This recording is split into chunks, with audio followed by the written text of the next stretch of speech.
இவருக்கு ரெண்டெண்ணம் கிடைக்காத கேடு. ஓ அப்படியா? என்னடா இது? தூக்குடா.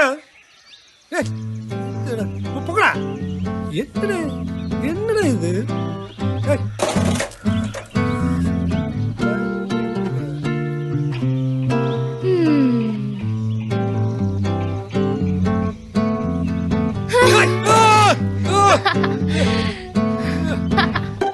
என்ன நீ ஏன் இப்படி எல்லாம் பண்ண?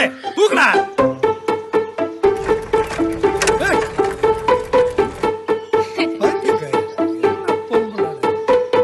யார சரணோட?